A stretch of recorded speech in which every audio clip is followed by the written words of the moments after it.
بسم اللہ اولہ و آخرہ۔ پچھلی نشست میں جو گفتگو چل رہی تھی وہ فہم قرآن کے ضمن میں کچھ بنیادی اصول کہ جنہیں اگر پیش نظر رکھا جائے تو سہولت ہو جائے قرآن کے سمجھنے میں۔ 5 چیزیں بیان ہو چکی تھی۔ نمبر 1، قرآن کا اسلوب استدلال منطقی نہیں ہے، فطری ہے، نیچرل اور خطابی ہے، انسان کو خود غور و فکر کرنے اور اپنے اندر جھانکنے کی دعوت دیتا ہے قرآن۔ ثانیاً، قرآن مجید کی آیات میں تقسیم ہے محکمات اور متشابہات، اور سورہ آل عمران میں جہاں اس کا ذکر ہے فرما دیا گیا ہے کہ اہل ایمان کا شیوہ یہ ہونا چاہیے کہ وہ محکمات پر اپنی توجہ کو مرکوز رکھیں اور متشابہات کے بارے میں اجمالی طور پر یقین رکھیں کہ اللہ کی طرف سے ہے، یقیناً حق ہے، چاہے وہ ہماری سمجھ میں آئی ہے یا نہیں آئی۔ لیکن اس میں جو ایک براڈ تقسیم ہے وہ یہ کہ آیات الاحکام سب کی سب محکمات ہیں، مستقل، اور عالم غیب، عالم آخرہ، عالم برزخ، عالم ارواح، عالم ملائکہ، اس کے تمام امور مستقل طور پر متشابہات میں سے۔ البتہ ایک تیسری کیٹیگری ہے کہ جو سائنٹیفک فینومینا کے ضمن میں ہو سکتا ہے کہ ایک شے آج متشابہات میں ہو، کل وہ محکمات میں داخل ہو جائے، جبکہ انسانی علم جو ہے وہاں تک پہنچ جائے اور اس کا ادراک کر سکے۔ نمبر 3، تفسیر زیادہ تر لفظی طور پر اور نحو اور صرف سے بحث کرتی ہے، تعویل کا مقصد ہے اصل مدلول تک پہنچنے کی کوشش کرنا۔ نمبر 4، تعویل میں عام اور خاص کانٹیکسٹ میں، زمان و مکان کے خاص کانٹیکسٹ میں جب قرآن نازل ہوا تو کسی آیت کا کیا اصل مفہوم تھا جو سمجھا گیا، اس میں شان نزول کی روایات کو بھی اہمیت حاصل ہوگی۔ لیکن چونکہ قرآن مجید صرف اس دور کے لیے یا اس علاقے کے لوگوں کے لیے ہدایت نامہ بن کر نہیں آیا تھا، بلکہ پوری نوع انسانی کے لیے تابد الآباد، لہذا اسی میں وہ مضمر ہے، اس میں وہ ہدایت مضمر ہے۔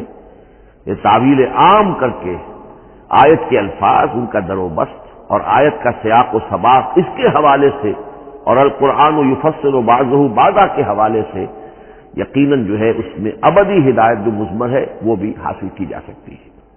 نمبر 5، تذکر اور تدبر کا فرق، یہ دونوں الفاظ قرآن کے ہیں۔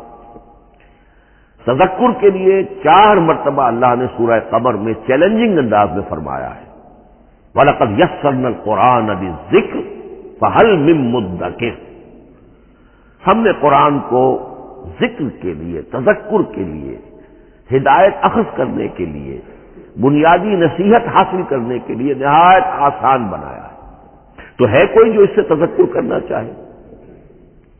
اس تذکر میں قرآن کے لیے صرف یہ کافی ہے کہ انسان عربی زبان سے اتنا واقف ہو کہ اس کا ایک براہ راست مفہوم سمجھتا چلا جائے، اور دوسری شرط لازم ہے نیت کی درستی، طلب ہدایت پیش نظر ہو، اپنے علم کی دھوس جمانا جو ہے وہ مقصود نہ ہو، تو قرآن مجید سے تذکر حاصل ہو جائے۔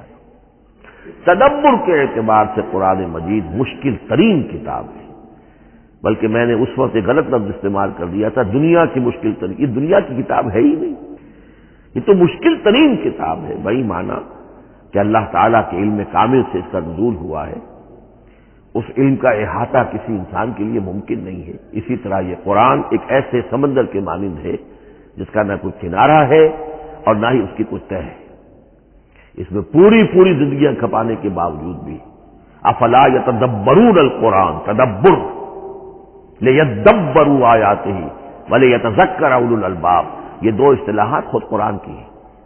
میرا جو کتابچہ ہے مسلمانوں پر قرآن مجید کے حقوق، اس میں میں نے ان پر تفصیل سے بحث کی۔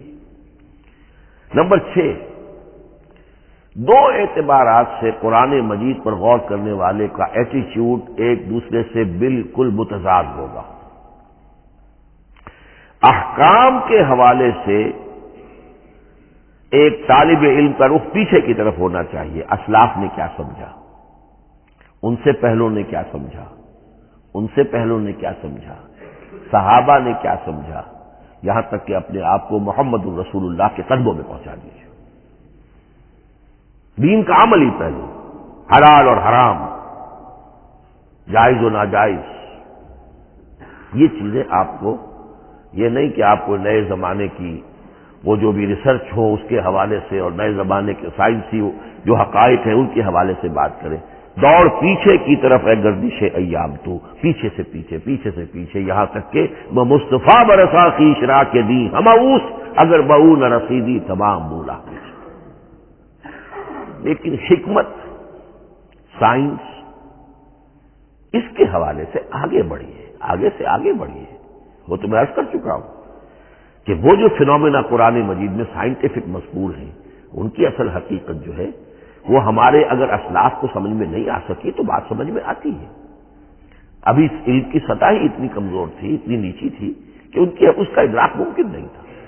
اس میں آگے بڑھیے تو اس میں بالکل متضاد ہو گیا کہ ایک نے زمانے کا ساتھ دینے کی بجائے زمانے سے بھی آگے چلو، اور ایک میں پیچھے پیچھے پیچھے پیچھے، یہاں تک کہ محمد رسول اللہ والذین معہ، محمد رسول اللہ والذین معہ، ان کے قدموں تک اپنے آپ کو پہنچا دو. آخری شے فہم قرآن کے ضمن میں، لیکن یہ last but not the least کے مصداق ہے. یہ بات بہت صراحت کے ساتھ مولانا مودودی نے لکھی ہے تفہیم القرآن کے مقدمے میں، اور بہت اہم بات ہے، بہت اہم بات. اور وہ یہ ہے کہ قرآن مجید ایک ایسی کتاب نہیں ہے جسے کوئی محقق اور ریسرچ اسکالر اپنی لائبریری میں بیٹھ کر اور ریفرنس بک سامنے رکھ کر ادھر سے ادھر اور سمجھ لے. اس کے سمجھنے کا کی شرط لازم یہ ہے کہ جو یہ راستہ دکھاتا ہے اس پر چلنا شروع کرے. ایک ایک قدم کے بعد قرآنی حقائق مزید منکشف ہوں گے، اور مزید منکشف ہوں گے، اور مزید منکشف ہوں گے. جب تک قرآن مجید کے بتائے ہوئے راستے پر آدمی چلے گا نہیں، قرآن کی اصل حقیقت اس پر کبھی منکشف نہیں ہوگی. چاہے تفسیر لکھ دے، وہ تو لفظوں کی بحث ہے، صرف اور نحو ہے یا روایات ہے، وہ جمع کر دیجیے. لیکن یہ کہ قرآن مجید کا صحیح فہم عمل کے بغیر ممکن ہے. جیسے قرآن مجید میں آتا زادتہم ایمانا، ایمان بڑھتا ہے، عمل کے ذریعے سے ایمان بڑھتا ہے. میں اس میں ایک شے کا اضافہ کر رہا ہوں. میرے نزدیک قرآن مجید مینول آف ریولیوشن، محمد عربی صلی اللہ علیہ وسلم نے ایک عظیم انقلاب برپا کیا دنیا میں، اور ایک انقلابی جد و جہد کی ہے.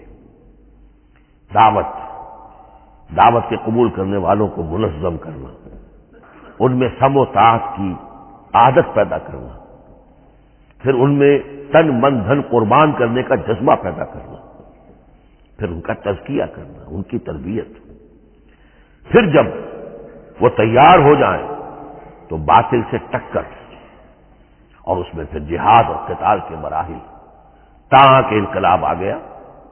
اور یہ کہ جاء الحق وزهق الباطل ان الباطل کان زهوقا. اس جد و جہد کے ہر مرحلے پر قرآن نازل ہو رہا ہے، جو اس مرحلے کے جو مسائل ہیں، جو اس مرحلے کے پرابلمز ہیں، جو اس مرحلے کی مشکلات ہیں، ان سے بحث کر رہا ہے. اب اگر کوئی فرد یا کوئی گروہ اس پروسیس میں وہ داخل ہی نہیں، وہ سمجھ ہی نہیں سکتا کہ یہ جو بات کہی جا رہی ہے اس کا اصل محل کیا ہے، مقام کیا ہے، کیوں کہی جا رہی ہے، وہ تو جب اسی قسم کی انقلابی جد و جہد میں کوئی خود مبتلا ہوگا تو اسے معلوم ہوگا یہ تھی وہ مشکل، یا یہ تھا وہ مسئلہ، یا یہ تھا وہ مرحلہ جو اس وقت کی جو جد و جہد تھی محمد رسول اللہ والذین معہ کی، کہ اس وقت یہ آیات نازل ہوئی. اس طریقے سے مینول آف ریولیوشن میں کہا کرتا ہوں، کیونکہ ہماری جو طب کی تعلیم ہوتی ہے ان میں مینول آف ڈسیکشن، سب سے پہلے جو ہے اناٹمی پڑھائی جاتی ہے اور ڈیڈ باڈی کی ڈسیکشن ہوتی ہے، تو مینول آف ڈسیکشن جو ہے وہ پہلی کتاب ہوتی ہے جو ہمیں ملتی ہے۔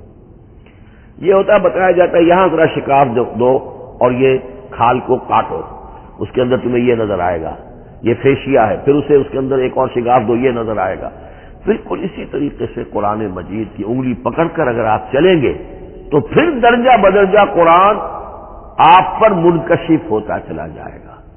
اور اگر آپ نے اسے صرف ایک اکیڈمک ایکسرسائز بنا لیا، ایک علمی بات ہے، اس سے آگے کچھ نہیں، تو قرآن مجید کا جو اصل لب لباب ہے، جو اصل اس کا جوہر ہے، وہ کبھی منکشف نہیں ہوگا۔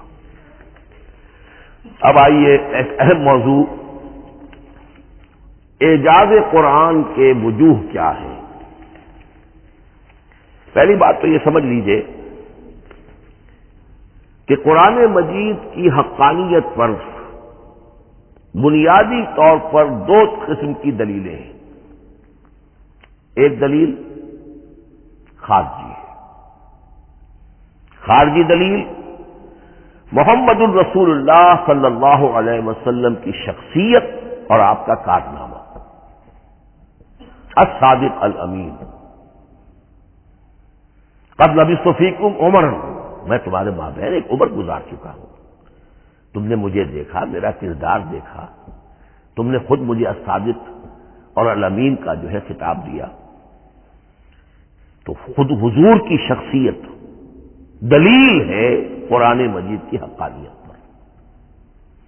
اس اعتبار سے ایک مضمون بہت اہم ہے، اور وہ یہ کہ قرآن اور محمد صلی اللہ علیہ وسلم اس طرح ایک دوسرے کے ساتھ جڑے ہوئے ہیں، گتھے ہوئے ہیں، ایک وحدت بن گئے ہیں، ایک آرگینک ہول بن گئے ہیں کہ ایک دوسرے کے لیے شاہد بھی ہے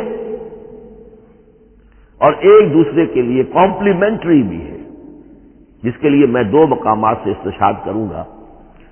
سورہ بینہ میں فرمایا لم یکن الذین کفروا من اہل الکتاب والمشرکین منفکین حتی تأتیہم البینہ، اہل کتاب میں سے اور کفار میں سے، مشرکین میں سے جو لوگ جنہوں نے کہ کفر کیا تھا، وہ علیحدہ نہیں کیے جا سکتے تھے جب تک کہ بینہ نہ آ جاتی۔ اب بینہ کیا ہے؟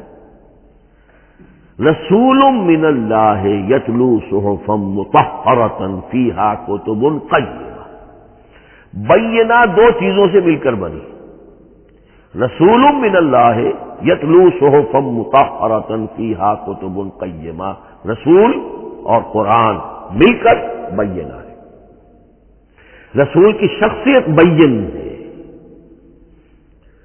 اور یہ قرآن مجید کے لیے دلیل ہے۔ دوسری طرف قرآن مجید محمد کی رسالت کا ثبوت ہے، جیسے کہ آپ دیکھتے ہیں یاسین والقرآن الحکیم انک لمن المرسلین، والقرآن الحکیم، قسم ہے اس قرآن حکیم کی، یعنی یہ قرآن حکیم گواہ ہے، شاہد عادل ہے کہ اے محمد آپ اللہ کے رسول ہیں۔ محمد کی شخصیت حقانیت قرآن پر دلیل ہے، قرآن محمد کی رسالت پر دلیل ہے، ایک دوسرے کے شاہد۔ دوسرا مقام سورہ طلاق کا ہے، قد انزل الیکم ذکرا، دیکھو لوگو اللہ نے تمہارے لیے یاد دہانی ذکر نازل کر دیا ہے، وہ یاد دہانی کیا ہے؟ رسولا یتلو علیکم آیات اللہ مبینات، اللہ کا ایک رسول جو تمہیں پڑھ کر سنا رہا ہے اللہ کی آیات بینات، یہ دونوں چیزیں مل کر بینہ بنا، دونوں چیزیں مل کر ذکرا بنا۔ اس حوالے سے یہ دونوں چیزیں ایک دوسرے کے ساتھ یوں سمجھیے کہ اس طریقے سے گتھی ہوئی ہیں، دونوں حقیقتیں اس طرح جمع ہیں کہ ایک دوسرے سے جدا نہیں کی جا سکتی۔ اگلی بات یہ سمجھیے کہ قرآن مجید محمد الرسول اللہ کا اصل معجزہ، بلکہ اس سے آگے بڑھ کر ایک لفظ استعمال کروں گا، واحد معجزہ ہے۔ آپ شاید حیران ہو کہ اور بھی تو معجزات بیان ہوتے ہیں حضور کے، لیکن میری بات سمجھیے، غور کیجیے، ان واقعات سے مجھے انکار نہیں ہے، لیکن جو بات میں کہنا چاہتا ہوں اس کو اچھی طرح سمجھیے۔ معجزہ کہتے کسے؟ معجزہ عاجز کر دینے والی شے۔ اس معجزے میں دو چیزیں ہونی لازم ہیں، دعویٰ اور تحدی، چیلنج۔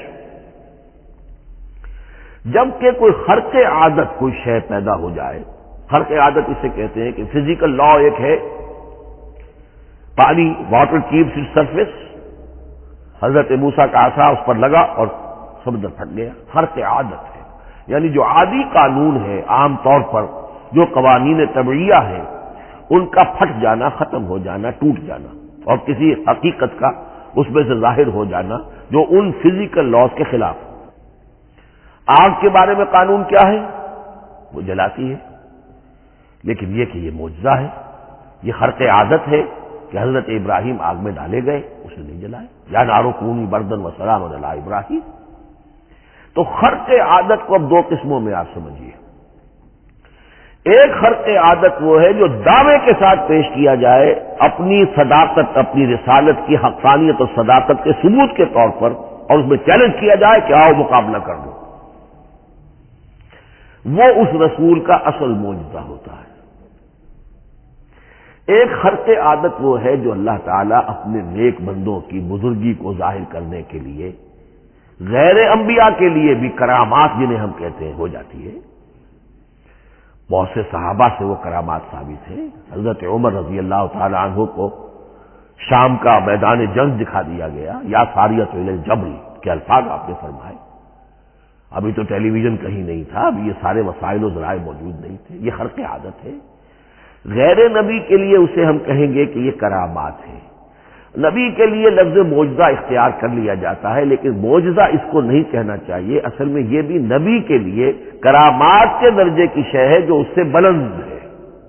معجزہ وہ ہے جسے کوئی نبی دلیل کے طور پر پیش کرے اور اس پر چیلنج کرے کہ آؤ اور مقابلہ کرو۔ مثلا حضرت موسیٰ علیہ السلام کو دو معجزے دیے گئے، اور اس میں سے جو سانپ بن جانا تھا لاٹھی کا، وہ معجزہ جس پر چیلنج بھی آیا اور ساحروں سے مقابلہ بھی کیا، اور ساحر شکست کھا گئے، عاجز آ گئے۔ القی السحرۃ ساجدین، وہ سارے جادوگر جو ہے فوری طور پر بے اختیار سجدے میں گر گئے۔ آمنا برب موسیٰ و ہارون، ہم ایمان لے آئے موسیٰ اور ہارون کے رب پر۔ یہ معجزہ ہے۔ اس معنی میں محمد الرسول اللہ صلی اللہ علیہ وسلم کا معجزہ صرف قرآن حکیم۔ قرآن مجید میں آپ سورہ انعام میں بھی دیکھیں گے بہت ہی شدت کے ساتھ، سورہ بنی اسرائیل میں دیکھیں گے بڑی تفصیل کے ساتھ معجزے طلب کیے گئے۔ آپ اس بچے کی سرزمین میں ابھی ہمارے دیکھتے ہی دیکھتے چشمہ نکال دیجئے، ہم مان لیں گے آپ اللہ کے رسول ہیں۔ آپ ہماری نگاہوں کے سامنے آسمان پر چڑھ کر دکھائیے، پھر وہاں سے کتاب لے کر اتریے، پھر ہم سمجھ لیں گے آپ اللہ کے رسول ہیں۔ آپ کے لیے چشم زدن میں کوئی محل سونے کا چاندی کا تیار ہو جائے، مان لیں گے آپ کو اللہ کے رسول ہیں۔ آپ اس بے آب و گیا وادی میں فوراً ایک باغ جو ہے اپنے لیے بنا کے دکھا دیں، مان لیں گے کہ آپ اللہ کے رسول ہیں۔ ایسے تمام مطالبات پر اللہ تعالیٰ کی طرف سے کوڑا جواب ملا، اللہ اس قسم کی کوئی شے نہیں دکھائے گا۔ بلکہ سورہ انعام جب ہم پڑھیں گے وہاں تو بہت ہی واقعہ یہ ہے کہ اس کو پڑھ کر رقت طاری ہوتی ہے کہ ایک موقع پر ایسا محسوس ہوتا ہے کہ حضور صلی اللہ علیہ وسلم کی طبیعت مبارکہ میں یہ خیال پیدا ہو گیا کہ اللہ کو ایسی شے کو دکھائی دی جائے تاکہ چپ تو ہو جائے، نہ بھی مانیں گے چپ تو ہوں گے، ورنہ تو عوام کے سامنے ان کی دلیل مجھ پر قائم ہو رہی ہے، تو یہ رسالت کے مدعی ہے۔ ہم کہتے ہیں موجہ دکھاؤ، موجہ نہیں دکھاتے، تو پوزیشن میری جو ہے کمزور ہو رہی ہے۔ وہاں جس انداز میں اللہ نے کہا ہے، ہرگز نہیں، اے نبی اگر آپ کے اختیار میں ہے تو کہیں آسمان پر سیڑھی لگا لیجئے، یا زمین میں سرنگ لگا کے کوئی معجزہ لا سکتے ہو تو لے آئیے، ہم نہیں دکھاتے۔ رقت طاری ہوتی ہے۔ تو حضور کا معجزہ اس معنی میں صرف ایک ہے اور وہ قرآن ہے۔ اچھا، اس کے لیے کیسے کیسے چیلنج کیے گئے؟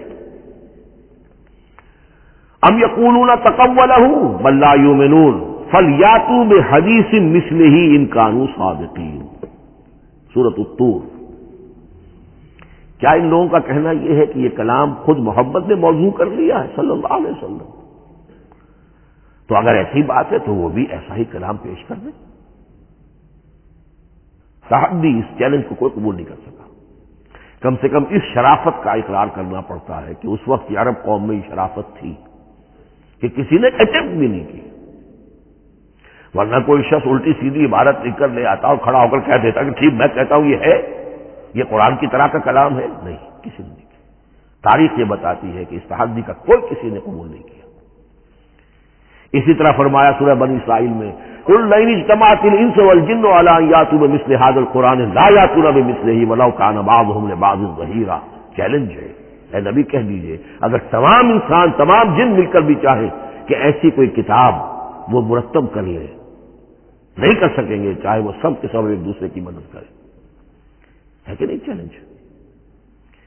اسی طریقے سے سورہ ہود میں فرمایا، اب اس کو کہتے ہیں برسبیل تنزل، پوری کتاب نہیں لا سکتے قرآن جیسی، چلو تو 10 صورتیں لے آؤ۔ قل فاتوا بعشر سور مثلہ مفتریات، اے کہیے اے نبی، سورہ ہود کی آیت نمبر 13 ہے، اس جیسی کوئی 10 صورتیں لے آؤ۔ 114 نہ صحیح، 10 صحیح۔ یہ بھی نہیں ہوا تو برسبیل تنزل اور سورہ یونس میں فرمایا قل فاتوا بسورۃ من مثلہ، ایک سورت ہی لے آؤ۔ اور اسی کو سورہ بقرہ کے 30 رکوع میں دہرایا گیا، وَإِن كُنتُمْ فِي رَيْبٍ مِّمَّا نَزَّلْنَا عَلَىٰ عَبْدِنَا فَأْتُوا بِسُورَةٍ مِّن مِّثْلِهِ وَادْعُوا شُهَدَاءَكُم مِّن دُونِ اللَّهِ إِن كُنتُمْ صَادِقِينَ۔ لیکن نوٹ کر لیجئے کہ کسی نے یہ جرأت نہیں کی، نہ قرآن کے اس دعوے کو چیلنج کیا، نہ کسی نے مقابلے کی کوشش کی، نہ کوئی اپنی کوئی تصنیف و تالیف یا اپنا کوئی کمپوزیشن لا کر اور یہ دعویٰ کر کے کھڑا ہوا کہ جمع کر لیجئے، منصف بلا لیجئے، کوئی کمیشن بٹھا لیجئے، میرا یہ کلام بھی بالکل ہم بدل ہے اس کلام کی۔ نہیں۔ اب ہمیں دیکھنا یہ ہے کہ وجوہ اعجاز قرآن مجید کے کیا کیا ہے۔ معجزہ تو یہ ہے، حضور کا اصل معجزہ یہ ہے، لیکن معجزہ کس کس پہلو سے ہے؟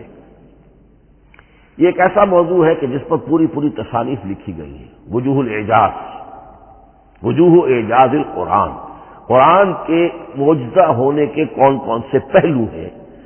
اس کا واقعہ یہ ہے کہ احساء ناممکن ہے، اور جیسے جیسے زمانہ آگے بڑھے گا اس کے اور پہلو واضح ہوتے جائیں گے۔ سنوریہم آیاتنا فی الآفاق وفی انفسہم حتی یتبین لہم انہ الحق۔ لیکن یہ کہ کس کس پہلو سے یہ معجزہ ہے، چند موٹی موٹی باتیں ضرور سمجھ لیجئے۔ لغت، ادب، فصاحت، بلاغت، عذوبت، مٹھاس، اس کے اعتبار سے قرآن معجزہ ہے۔ لیکن اس اعتبار سے قرآن معجزہ ہے یا تو تھا اپنے زمانے کے عربوں کے لیے، غیر عرب کے لیے تو نہیں تھا۔ غیر عرب جو ہے قرآن مجید کی جو بھی فصاحت و بلاغت ہے، اس کا جو لٹریری بیوٹی ہے، اس کو تو وہ اپریشیٹ نہیں کر سکتا تھا۔ یہ حصہ جو ہے یا تو عربوں کے لیے تھا اس وقت دائمی، یا آج بھی عرب کچھ نہ کچھ، بہرحال عربی ان کی زبان ہے، وہ پڑھتے ہیں، جیسا کہ میں نے عرض کیا تھا، چاہے عیسائی ہو اور چاہے یہودی ہو، وہ بھی اپنے ہاں لٹریچر کی، عربی لٹریچر کی ہائیسٹ کتاب کی حیثیت سے قرآن مجید پڑھانے پر مجبور ہے۔ ایک پہلو اس کا یہ ہے، اور اسی کے حوالے سے نوٹ کیجئے حضرت نبید رضی اللہ تعالی عنہ، یہ سبع معلقہ کے شعراء میں سے تھے آخری۔ عربوں میں چونکہ اس کا بڑا چرچا تھا شاعری کا، تو ان کا جو سالانہ جشن ایک ہوتا تھا، اس میں وہ بہت بڑے بڑے شعراء سب جمع ہوتے تھے، اپنے اپنے قصیدے پڑھتے تھے، اور جس کا قصیدہ سمجھا جاتا تھا کہ سب سے اعلیٰ ہے، سب سے بلند ہے، سب سے عمدہ ہے، اب اسے اس سال کے لیے وہ گویا کہ ملک الشعراء اس کو مانا جاتا تھا کہ یہ شاعروں کا بادشاہ ہے، اور تمام شاعر اسے سجدہ کرتے تھے بالفعل، اور اس کے قصیدے کو کعبے کی دیوار کے ساتھ ٹانگ دیا جاتا تھا، معلق کر دیا جاتا تھا۔ ایسے 7 قصیدے ہیں جن کے مجموعے کا نام ہے سبع معلقہ۔ اس سبع معلقہ جو ہے 7 جو سلسلے ہیں، ان میں آخری حضرت نبید کا ہے، وہ ایمان لے آئے۔ ایمان لانے کے بعد انہوں نے شعر کہنا چھوڑ دیا۔ اس پر حضرت عمر نے ایک دفعہ ان سے کہا کہ لبید اب آپ شعر نہیں کہتے۔ ان کا جواب تھا ابعد القرآن، کیا قرآن کے بعد بھی کسی کے لیے کوئی موقع ہے کہ وہ کچھ کہنے کی کوشش کرے؟ فصاحت اور بلاغت کی تو میراث قرآن مجید ہے، وہ آ چکی ہے۔ تو جہاں تک اہل عرب کے لیے اس کا معجزہ ہونا، خاص طور پر اس دور میں اور اب بھی کسی درجے میں، اس میں تو اہمیت ہے اس کی ادبیت، اس کی فصاحت، اس کی بلاغت، اس کی عذوبت۔ دائمی اور ابدی یہ کس اعتبار سے معجزہ ہے؟ عہد حاضر میں اور غیر عرب لوگوں کے لیے۔ نمبر ایک، سائنسی حقائق کا انکشاف۔ جس طریقے سے کہ یہ سائنسی حقائق منکشف ہوتے چلے جا رہے ہیں ابدی طور پر۔ میں ڈاکٹر مورس بکائی کا حوالہ دے چکا ہوں اور پروفیسر ڈاکٹر کیتھل مور کا حوالہ دے چکا ہوں، ان کو ذہن میں رکھیے۔ سنریہم آیاتنا فی الآفاق وفی انفسہم حتی یتبین لہم انہ الحق۔ نمبر دو، حضور کا وہ کارنامہ کہ آپ نے ایک عظیم انقلاب برپا کر کے دکھایا اور وہ نظام قائم کر کے دکھایا کہ جس سے بہتر، جس سے عادلانہ، جس سے زیادہ منصفانہ کوئی نظام دنیا میں نہ آج تک قائم ہوا ہے اور نہ اس کی کوئی دوسری نظیر پیش کی جا سکتی۔ یہ ہے سب سے بڑا معجزہ، اور معجزہ ہوا قرآن سے۔ اتر کر حرا سے سوئے قوم آیا اور ایک نسخہ کیمیا ساتھ لایا۔ یہ سارا معجزہ، جیسا کہ میں نے شروع میں عرض کیا ہے، محمد اور قرآن دونوں مل کر بینہ بھی ہے تو رسول من اللہ یتلو صحفا مطہرۃ فیہا کتب قیمہ قد انزل الیکم ذکرا رسولا یتلو علیکم آیات اللہ مبینات۔ یہ معجزہ جو ہے جس کے حوالے سے دنیا میں بڑی بڑی شخصیات نے شہادت دی۔ ایم این رائے اس صدی کا ایک بہت بڑا انقلابی شخص، کمیونسٹ انٹرنیشنل کا رکن، اس صدی کی ابتدا میں جو شورا تھا، جو غلغلہ تھا، جو ولولہ تھا بولشوک ریولوشن کا، اور جو دنیا کے اندر ایک دھوم مچ گئی تھی، اس کو ذہن میں رکھیے۔ اور اس پہ کمیونسٹ انٹرنیشنل کا رکن ایم این رائے 1920 میں اس نے لاہور میں ایک خطبہ دیا تھا، ہسٹوریکل رول آف اسلام۔ اور اس نے کہا تھا تاریخ انسانی کا عظیم ترین انقلاب وہ ہے کہ جو محمد نے برپا کیا صلی اللہ علیہ وسلم۔ آج بھی یہ کتاب بھارت میں چھپتی ہے، بامبے کا ایک پبلشر شائع کرتا ہے، historical role of Islam by M N Roy. پھر آگے چلیے، ایچ جی ویلز اگرچہ انتہائی رقیق حملے کرتا ہے حضور کی زندگی کے بعض پہلوؤں پر، جیسے رشدی نے کیے ہیں یا جیسے تسلیمہ نسرین ایک بنگالی خاتون نے کیے ہیں، اسی طرح کے حملے کیے اس نے بھی۔ اور یہ اس لیے بتا رہا ہوں کہ یہ اسٹیبلش ہو جائے کہ وہ دوست نہیں ہے، دشمن ہے۔ عربی کا ایک مقولہ یہ ہے کہ الفضل ما شہدت بہ الاعداء، اصل فضیلت تو اس شے کی ہے جس کی گواہی دشمن دے۔ دوست تو تعریف کریں گے، قابل تعریف شے کی بھی تعریف کریں گے، بڑھ چڑھ کر کریں گے۔ یہ بھی ہو سکتا ہے کسی قابل مذمت شے کی بھی تعریف کر بیٹھے، دوست تو ہوئے۔ دشمن جو ہے وہ تو ظاہر بات ہے اسی بات کو مانے گا کہ جس میں کسی شک و شبہ کی گنجائش نہ ہو۔ اس لیے میں نے عرض کیا کہ دشمن ہے، رقیق حملے کرتا ہے۔ لیکن آخر میں جب آتا ہے concise history of the world میں چیپٹر جو ہے حضور پر، اس میں خطبہ حجۃ الوداع کا وہ حوالہ دیتا ہے، لا فضل لعربی علی عجمی ولا لعجمی علی عربی ولا لاحمر علی اسود ولا لاسود علی احمر الا بالتقوی۔ اور پھر لکھتا ہے کہ اگرچہ انسانی حریت و اخوت و مساوات کے واعظ تو پہلے بھی بہت کہے گئے تھے، یہاں تک کہ مسیح ناصری حضرت عیسیٰ علیہ السلام کے ہاں بھی ہمیں بڑے واعظ ملتے ہیں، لیکن یہ ماننا پڑتا ہے کہ تاریخ انسانی میں پہلی مرتبہ ان اصولوں پر ایک انسانی معاشرہ قائم کر کے دکھایا محمد نے صلی اللہ علیہ وسلم۔ Although the sermons of human freedom, fraternity and equality were said before also, and we find a lot of them in Jesus of Nazareth, but it must be admitted that it was Muhammad sallallahu alaihi wasallam who established for the first time in history a society based on these principles. اسی طرح کی گواہی آج سے تقریباً 20 سال پہلے امریکہ کے ڈاکٹر مائیکل ہارٹ نے دی. A selection and gradation of the 100 most influential personalities of human history. اور نمبر 1 پر محمد کا ذکر کر رہا ہے صلی اللہ علیہ وسلم، اور کہتا ہے naturally I owe an explanation, میں عیسائی ہوں اور ابھی تک عیسائی ہے وہ، اس کی موت کی بھی ابھی کوئی خبر نہیں آئی ہے، عیسائی ہے، لیکن یہ کہ اس نے حضور کو نمبر 1 پر رکھا، حضرت عیسیٰ کو نمبر 3 پہ لے گیا. تو naturally I owe an explanation, اور پھر ایکسپلینیشن دی ہے this is because he is the only person supremely successful in both the religious and secular fields. یہ دونوں میدان جو ہے مذہب اور روحانیت اور دوسری طرف سیاست اور حکومت اور ریاست، ان دونوں میدانوں میں بیک وقت انتہائی کامیاب انسان صرف ایک ہے، اور وہ محمد ہے صلی اللہ علیہ وسلم. یا تو آدمی اس میں اونچا ہوتا ہے، روحانیت میں ہے، دین میں ہے، اخلاق میں ہے، تو سیاست اور ریاست میں زیرو ہوگا. یا کوئی بہت بڑا بادشاہ ہے، بڑا حکمران ہے، بڑا فاتح ہے، سکندر اعظم ہے، تو وہ اخلاقیات میں اور روحانیات میں زیرو نہیں، مائنس ہوگا.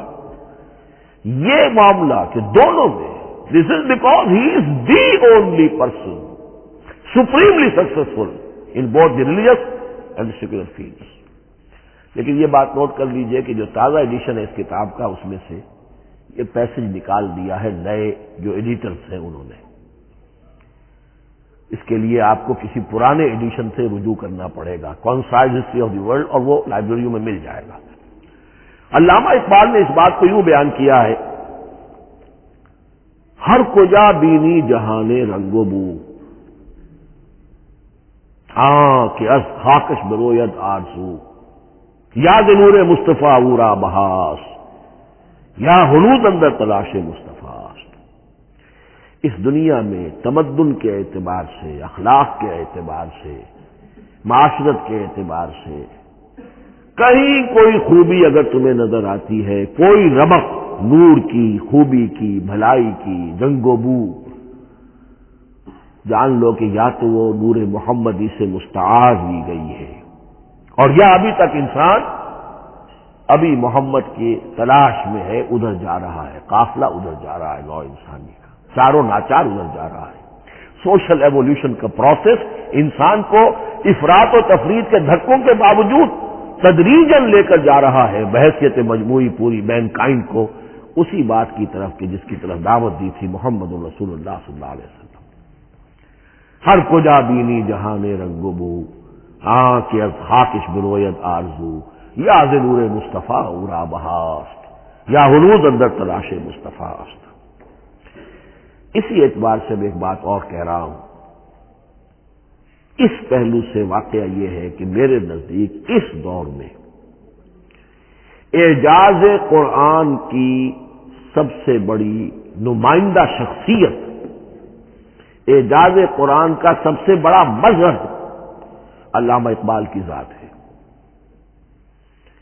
20ویں صدی کا مفکر، فلسفی، مشرق و مغرب کے فلسفے پڑھ چکا،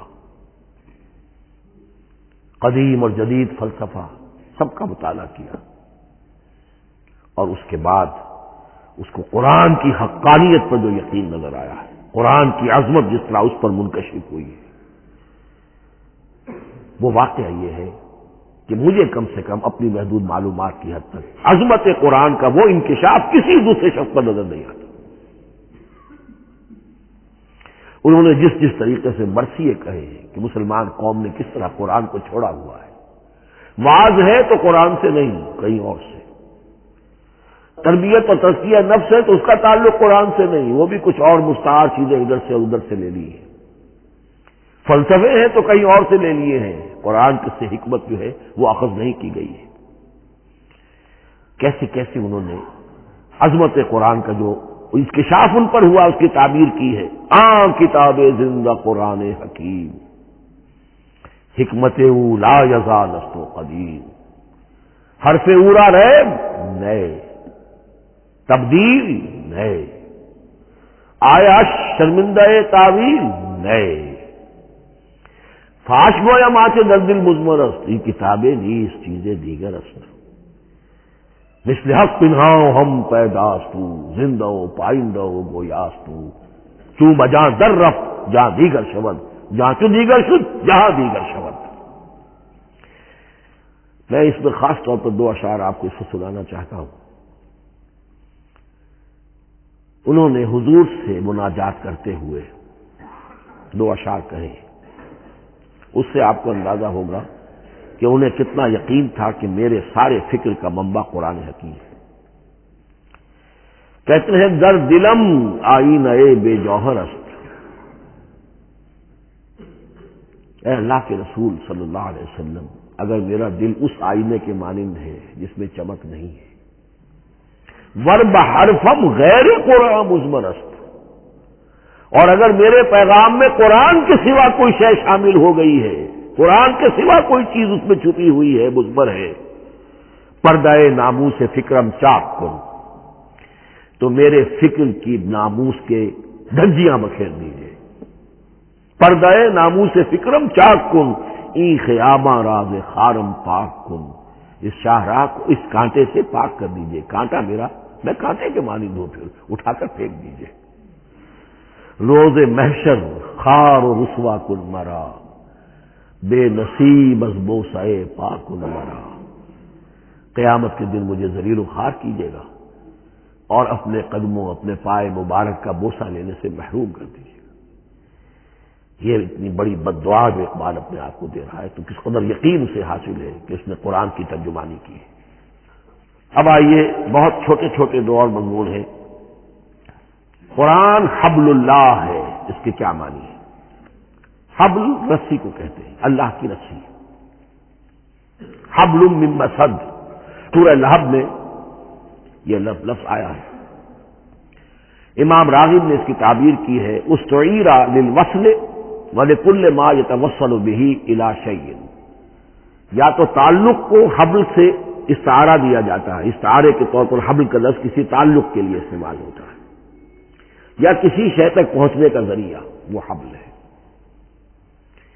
اب یہ ہمیں لفظ ملتا ہے حضرت علی رضی اللہ تعالیٰ عنہ کی روایت میں، فَهُوَ حَبْلُ اللَّهِ الْمَتِينُ. ترمذی میں یہ الفاظ موجود ہیں، حضرت علی سے منقول ہے رضی اللہ تعالی عنہ. یہی ہے اللہ کی مضبوط رسی، کیونکہ قرآن مجید میں آتا ہے وَاعْتَصِمُوا بِحَبْلِ اللَّهِ جَمِيعًا. تو حبل اللہ کون سی ہے؟ پھر یہ حضرت عبداللہ ابن عمر سے بھی ہے، یہ روایت موجود ہے رزین میں. هُوَ حَبْلُ اللَّهِ الْمَتِينُ. یہ قرآن ہی اللہ کی مضبوط رسی ہے. اللہ سے اب اس کے دو پہلو ہیں. ایک تو یہ کہ یہ اللہ سے جوڑنے والی ہے، تقرب اللہ کا ذریعہ ہے، وصول الشیء کسی تو پہنچانے والی شے، اس کا سہل ترین، اللہ کے تقرب کا سہل ترین ذریعہ، مؤثر ترین ذریعہ قرآن حکیم ہے. چنانچہ ترمذی میں حضرت عبداللہ ابن مسعود کا یہ قول موجود ہے، القرآن حبل اللہ الممدود من السماء الی الارض. قرآن تو اللہ کی وہ رسی ہے جو تنی ہوئی ہے آسمان سے زمین کی طرف. یہ ترمذی میں تو اصل میں اثر ہے، حضرت عبداللہ ابن مسعود کا قول ہے، لیکن یہ کہ زید ابن ارقم سے یہ الفاظ جو ہیں مرفوعاً کہ یہ حضور کے الفاظ ہیں، یہ بھی منقول ہے کہ حضور نے فرمایا کہ القرآن حبل اللہ الممدود من السماء الی الارض. اور ایک بڑی پیاری روایت ہے طبرانی کی معجم کبیر میں کہ ایک مرتبہ حضور اپنے حجرے سے برآمد ہوئے، مسجد نبوی کے ایک گوشے میں دیکھا کچھ صحابہ بیٹھے ہوئے قرآن سمجھ رہے ہیں، سمجھا رہے ہیں، پڑھ رہے ہیں، مذاکرہ ہے قرآن. آپ کے چہرے پر بڑے بشاشت کے آثار ظاہر ہوئے، خوشی کے آثار. آپ چل کر تشریف لائے. پہلے ایک سوال کیا، الستم تشہدون اللہ الہ الا اللہ وانی رسول اللہ وہذا القرآن جاء من عند اللہ. کیا آپ لوگ اس کے گواہ نہیں ہیں کہ اللہ کے سوا کوئی معبود نہیں اور میں اللہ کا رسول ہوں، اور یہ قرآن خاص اللہ کے پاس سے آیا ہے؟ صحابہ کا جواب کیا ہو سکتا تھا؟ بلا یا رسول اللہ، کیوں نہیں اللہ کے رسول، ہم گواہ ہیں. اللہ کے سوا کوئی معبود نہیں، آپ اللہ کے رسول ہیں، اور قرآن خاص اللہ کے پاس سے آیا۔ اب آپ نے فرمایا فاستبشروا، خوشیاں مناؤ، فإن هذا القرآن طرفه بأيديكم وطرفه بيد اللہ، اس لیے کہ یہ قرآن وہ شے ہے کہ اس کا ایک سرا تمہارے ہاتھ میں ہے، ایک سرا اللہ کے ہاتھ میں۔ تو وصول الی اللہ کا مؤثر ترین طریقہ، تقرب الی اللہ کا مؤثر ترین طریقہ، سہل ترین طریقہ، شور شارٹ طریقہ وہ قرآن مجید ہے۔ اس اعتبار سے بھی کہ ہے یہ اللہ کی صفت، یہ ہم بحث کر چکے ہیں پہلے، اللہ کا کلام ہے، کلام صفت ہوتی ہے، اور صفت لا عین ولا غیر، یہ قرآن اللہ کا غیر نہیں ہے، ہم سمجھ نہیں سکتے، لیکن یہ کہ ہر صفت جو ہے وہ تو در حقیقت نہ عین ہے نہ غیر ہے۔ دوسری طرف یہی قرآن جو ہے حبل اللہ اس معنی میں بنتا ہے کہ مسلمانوں کو باہم جوڑنے والی شے، واعتصموا بحبل اللہ جمیعا ولا تفرقوا، حبل اللہ کو مضبوطی کے ساتھ تھام لو، سب کے سب جمع ہو کر، یہ تمہیں تفرقے سے بچانے والی شے ہے۔ اس کی وجہ کیا ہے؟ ظاہر بات ہے کہ انسانوں جو ہے ان کے اندر اتحاد پیدا ہوگا اتحاد فکری کے نتیجے میں، فکر ایک ہو، نظریات ایک ہوں، ویلیوز ایک ہوں، مقاصد ایک ہوں، تبھی تو انسان متحد ہوں گے۔ یہ بھیڑوں کا گلہ تو نہیں ہے کہ چرواہے کی ایک لاٹھی کافی ہے ان کو جمع رکھنے کے لیے، وہ بھیڑوں کا گلہ ہے۔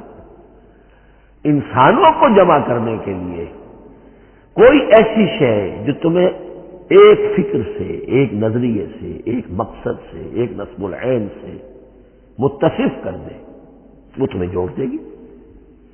اور قرآن وہ شے ہے جو ایک فکر دیتا ہے، ایک خیال دیتا ہے، ایک نظریہ دیتا ہے، ایک عقیدہ دیتا ہے، ایک مقصد دیتا ہے، ایک نصب العین دیتا ہے، اللہ کے لیے جینا، اللہ کے لیے مرنا، ان صلاتی و نسکی و محیای و مماتی للہ رب العالمین، ایک آئیڈیل دیتا ہے محمد الرسول اللہ کی شکل میں، لقد کان لکم فی رسول اللہ اسوۃ حسنہ۔